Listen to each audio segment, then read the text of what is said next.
Have you noticed that people seem pretty irritable these days?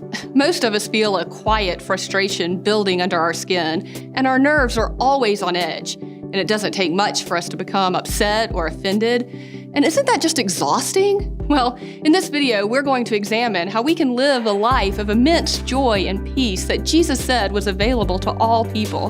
And no matter who you are or what you believe about God, I believe it's within your reach, because Jesus said that even in the frustration and irritation of life, a gentle, restful life is possible. So for many of us at Community Christian Anywhere, we have found this life in centering our life around what Jesus said was the only thing that mattered.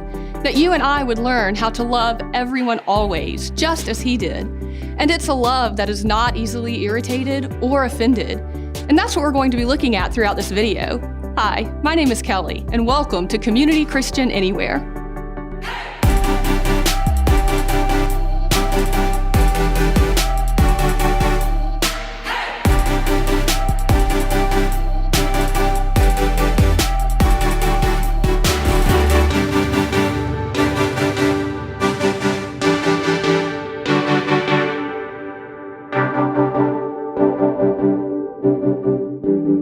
So let's begin with the obvious. Life can be irritating. Difficulties and troubles seem to be an inevitability, everything from waking up late to traffic jams to bad customer service to bad cell service. Frustrations abound. And even though they can be incredibly life-giving, some of the most irritating parts of life are, well, other people. It's just natural, but Jesus said the most important thing in life, in fact, the only way to live a good and pleasing life, is to love everyone just as He loves us. And so one follower of Jesus named Paul wrote to a group of Jesus followers in the ancient Roman city of Corinth, and he described the love of Jesus in such a beautiful, powerful, and memorable way that it's probably the most famous writing on love in all human history. More than Shakespearean sonnets or Whitney Houston ballads or whatever thoughts Oprah might have about it, these words of an ancient Jewish tent maker named Paul fill wedding ceremonies around the world because they just ring true and they can't be denied. Here's what Paul said. Love is patient and kind. Love is not jealous or boastful or proud or rude. It does not demand its own way. It is not irritable, and it keeps no record of being wronged. The love Jesus modeled for you and me, the path to a good and pleasing life, is a love that is not irritable. It's not easily angered or offended. It doesn't hold on to past hurts and resentments. Now, notice, Paul doesn't say that love never gets angry, because anger is the emotion we experience when our will is frustrated. Or put simply, anger is what we feel when we don't get what we want.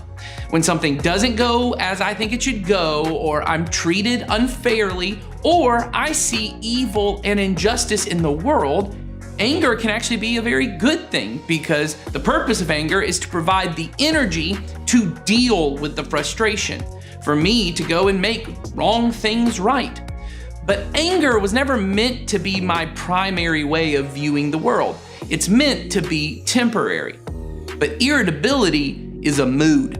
Moods are longer lasting than emotions. A mood is a predisposition or a tendency to have a certain kind of emotion. Before I know it, a mood becomes a part of my character. Character is what I do without having to think about it. For many of us, irritability has become our defining mood and attitude. And so a quick temper, constant complaints, cutting remarks, aggressive actions, venting our bitterness and disappointment onto others become our default mode of operation. We do it without even thinking about it. Irritability like this is a marriage killer, a relationship ender. It can wreck careers and do damage to those we love, and eventually it can lead to a level of emotional detachment and isolation that leaves us alone and depressed. This is more than just a problem of behavior or a lack of controlling our emotions, where emotions like anger are usually just reactions to something going on around me. A mood is a reflection of what's going on within me. It's a reflection of what kind of thoughts are going on in my head. If I'm angry at my coworker because they dropped the ball and I had to work extra hours to cover their mistake, it's most likely just a reaction to my frustration that their mistake caused me extra work. But if I'm always irritable every time my coworker asks for my help or even speaks to me, it's not a reaction to some kind of unfairness. It's a reflection of what kind of thoughts fill my mind about them. This is the difference between anger and irritability. Irritability is all about the kind of thoughts I choose to set my mind upon.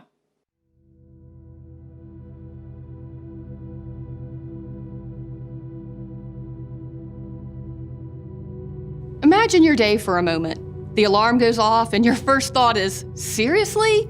Already? Why do I have to get up this early? Oh, right. Because I have 3 kids that apparently need me to do everything for them. The only me time I get is going to the gym, where I can't relax. I have to actually work out so I can justify eating way too many tortilla chips. Not that my husband will care or notice that I worked out anyway, so why should I even bother? He's probably just going to come straight home and hop on the PlayStation while I try to fit in dinner, bath time, and bedtime for 3 kids. Like I didn't also go to work today too?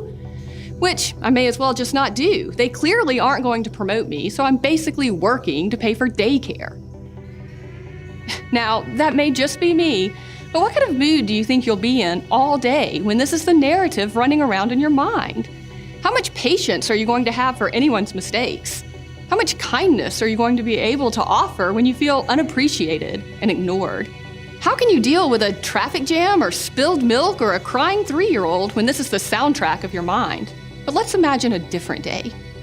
You wake up to the sound of one of your children yelling, "Mommy, I have to go potty," and another playing in their rooms. Instead of complaining it's too early to be dealing with this, and why can't they ever just let me sleep in, you choose to think, I know it's early, but how cute are they? God, you have blessed me with some amazing kids. Sure, it's frustrating to have to get up whenever they call, but they're only this little for so long. I don't want to miss it. I know, I don't want to leave my bed right now, but God, thank you for this warm bed and for my husband who I love, who works hard every day. Thank you for my job and my friends and all the blessings I have in my life. All of this is a gift, and I never want to take it for granted. Now let's be honest. That seems like the most unrealistic way of waking up. But why is that? Because we've never chosen it. Here's what I mean. Who's in charge of your mind? Who runs the programming department of your thoughts? Well, that would be you. This is very important when we think about love. The greatest and most important freedom in your life, which nobody can take from you, is the ability to decide what you will focus your thinking on. The Apostle Paul once wrote to a group of Jesus followers in a different ancient Roman city, Philippi, and he told them, "Fix your thoughts on what is true and honorable and right and pure and lovely and admirable. Think about things that are excellent and worthy of praise." It's as if he's saying, you need to nail your thoughts down. You need to staple good and beautiful and wonderful thoughts to every corner of your mind. And a person who chooses to control the thoughts in their mind, to fix true and honorable thoughts in their minds, they are going to live with a different kind of mood. Imagine beginning your day with thoughts that focus on the beauty of life, that honor the people you love instead of judging them. Imagine the running soundtrack in your mind was the thoughts of gratitude and not complaint. Imagine the voice in your head being full of joy, not sarcasm. What would you think about daily traffic or your children's ingratitude? How would you deal with irritations or mistakes? We too easily give control of our thinking over to our circumstances and our momentary emotions. If I'm tired, I allow my exhaustion to drive my internal dialogue about how tired I am. If I'm frustrated or disappointed, I allow that negativity to craft a narrative about how unfair my life is or how things never go my way. And if I do that enough, it becomes my general mood and attitude towards life and people. And before you know it, I'm an irritable person. An irritable person is someone who is predisposed to become angry. It's a person whose body and attitude is poised and ready to strike out in rage or to vent out grievances. It's a person who flies off the handle about minor mistakes because they have no emotional runway to allow for slip-ups. An irritable person is me, and it's you. But the Apostle Paul says love is not irritable. And here's how it accomplishes this. It keeps no record of being wronged. You and I think of not being irritable as if it's going to take some kind of Herculean effort of strength and will to not just lose it when someone frustrates me. Trust me, I've got 4 kids under the age of 10. I know what frustration looks like. But remember, frustration isn't the problem. Irritability is. Irritability is a choice to view the world through the eyes of cynicism and resentment. Irritability is bred not out of your frustration in the moment, but out of every moment leading up to the frustration, which is why a love that defeats irritability is a love that keeps no record of being wronged. Human beings are record keepers by nature. We're able to predict future behavior and events based on past experiences, and it's actually a gift. When I place my hand on a hot stove, that pain becomes a memory that protects me from doing it again. And if I ignore that record, I will keep experiencing pain time and time again. And many of us think we're protecting ourselves in the same way when we hold on to a record of wrongs. When I hold on to a grudge or a past hurt, I'm really just protecting myself from ever letting that person do that to me again. Whenever I think about forgiving them and letting go of that resentment towards them, all my mind has to do is replay that memory, and my anger keeps me from releasing that leverage I have over them. And let's be honest, there's an enjoyable feeling of superiority we get to indulge in when we hold on to those bad memories. We get to remember someone else's bad behavior, and we savor every thought of how awful they are. Or others of us, we love to wallow in self-pity. Some of us have PhDs in pouting, and we're so skilled at telling the story of our pain to others to increase our feelings of victimhood and increase our moral outrage at this other person. And let me be clear, I'm not saying that we should live in a state of denial about our problems. There is absolutely a need for you to deal with the wrongs that others have done to you.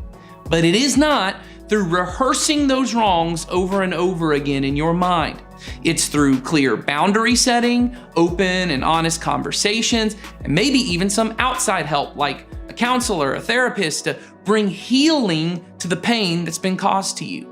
If you're in need of any help in this area, please reach out to us through the number you see on screen right now. I'd love to help you figure out how God and our church can help you to heal. But for many of us, we're not taking any of those steps. We're just replaying our record of wrongs like the worst, greatest hits record of all time, which is clearly the Chumbawamba Greatest Hits album. And after a while, the playlist in your mind is just on autopilot. You don't even have to think about it. Your mind is just saturated with it. But love chooses to think on different things. Love is also a record keeper, just of different kinds of thoughts. Love doesn't keep a record of past hurts and resentments. Love doesn't keep a record of everything that went wrong in their life or that annoys them about others or that's broken in the world. Love keeps a record of goodness, wholeness. Love fixes its mind on things that are true and good and beautiful and admirable. Love keeps a list of gratitude and things that they find admirable about the people in their lives.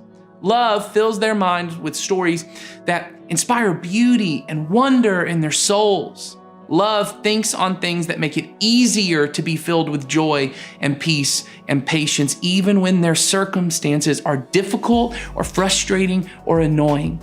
Because a loving person doesn't give away his or her control over their mind to their problems, but to the Spirit of God living within them. And the Spirit of God always reminds us of His goodness and His faithfulness and how every moment in life is a gift that should be cherished.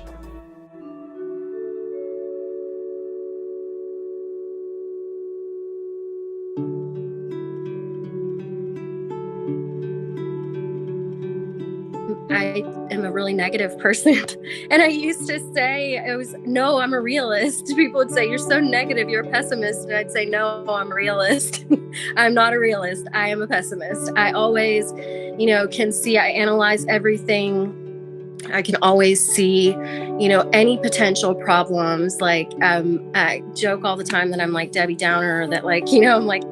Yeah, normally I have a tendency to fall into an overwhelmed and stressed state of mind, which really bogs me down and prevents me from doing anything productive. It just really holds me back. But in having school, work, wedding planning, and everything else, that's additional things to worry about. So just an example, our house flooded at the beginning of January, and we had to replace all the flooring and a lot of the walls, and our stuff wasn't damaged, but we were displaced for 2 months.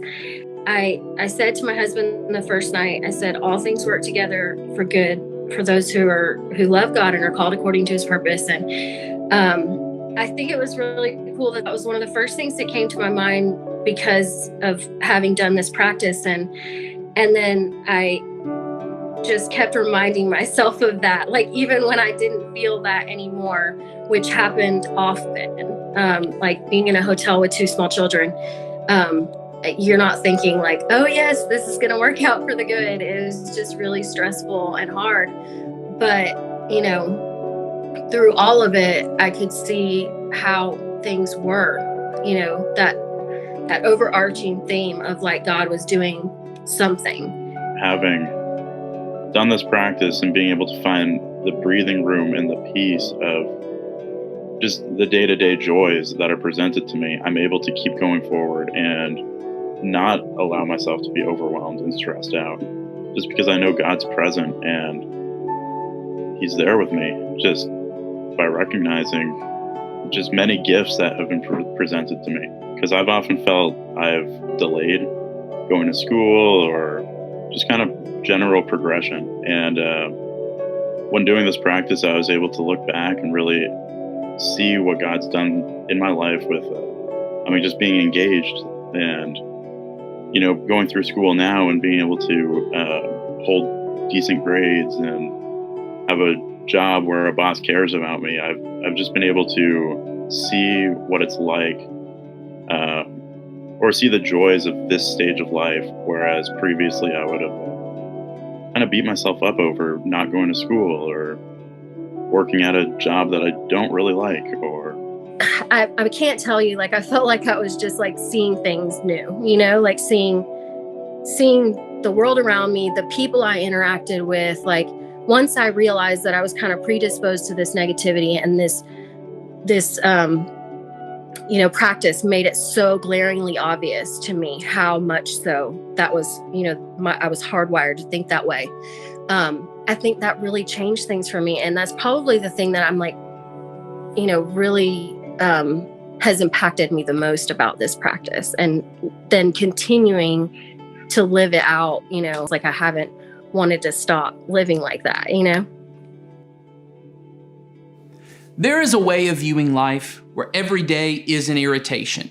Every appointment is just another problem on your list of problems to get through. Every person is likely to let you down or take advantage of you, and so they're not to be trusted. Where worry and stress and disappointment are a constant struggle, and the only way to keep you safe is to use your past hurts and resentments as a playbook to avoid future suffering. Well, when this is your thoughts about life, is it any wonder why you have such little patience? Why you give others so little slack? Why you're constantly on the edge of a meltdown? Why every person around you is always walking on eggshells, and why you're always feeling defeated? Because you can't love others when you view them and all of life as a frustrating problem to be solved.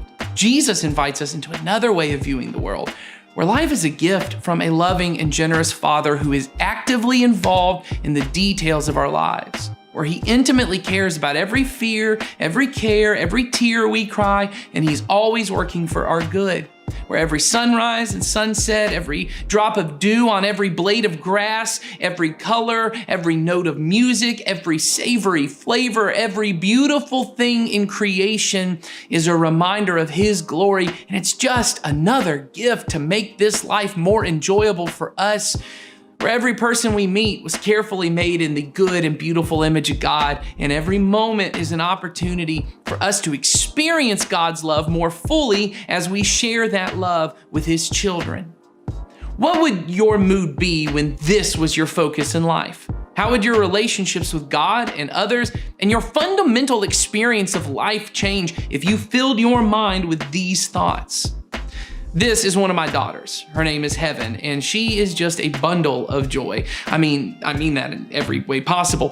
She loves to feel joy. She hates to hold on to any bit of anger or sadness or fear, which of course comes with its own set of problems, but she's young, give her a bit of time on that one. But as all my children do, Heaven teaches me a lot of lessons about life. One of those is about how to savor every good thing in life. One day I had made breakfast for my daughters, their favorite pancakes. And I approach eating the way I approach everything in life. It's a task to be done as quickly as possible so I can get on to the next thing. But not Heaven. She was taking the smallest, most delicate little bites of this pancake as if she never wanted it to end, and she had this massive grin stretched across her face every time she took a bite, and her eyes would just close in what I assume was a feeling of pure ecstasy.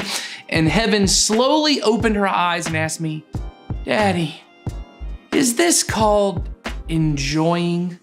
And I said, "Yes, baby, your whole life is called enjoying." And I saw in that moment the wisdom of a child. Pancakes are a good gift from her father who loves her, and so they are to be enjoyed. I know it's startlingly brilliant, but how often do we miss that simple truth? This life is a gift. Every breath is a gift from our Heavenly Father, and it's to be enjoyed and savored. It's not to be scoffed at as if cynicism and sarcasm are a sign of wisdom and maturity, that I've grown past the naivety of enjoying things.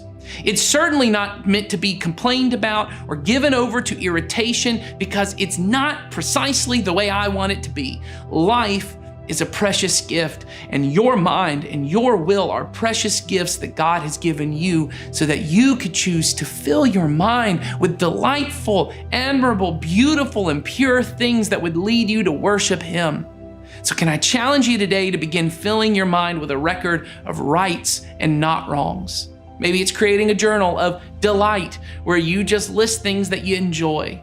Beautiful songs or stories that inspire hope in you, or moments from your day that made you feel loved. Maybe fill your environment with images and scents and tastes that you enjoy.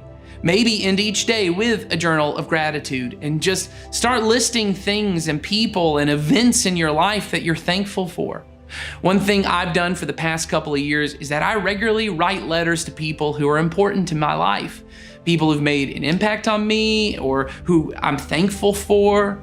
And oftentimes people who have hurt me or frustrated me or I find myself being irritated at. I make a conscious decision to write a letter telling them of all the things I admire about them or the things they've brought into my life that make it better.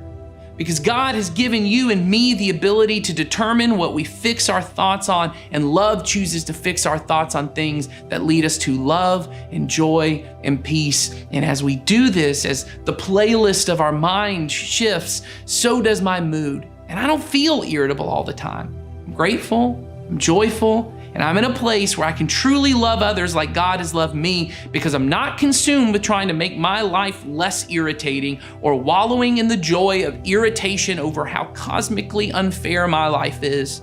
I'm enjoying the gift of the life and the people God has given me, and I'm not missing a single moment of it.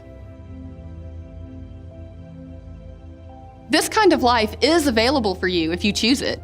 And here at Community Christian Anywhere, we believe that we best experience a life of love when we find a community of Jesus followers we can be committed to. Because it's in a community where we really learn what it means to love everyone always. And we'd love to help you find a community of people who can help you find all that God has in store for your life.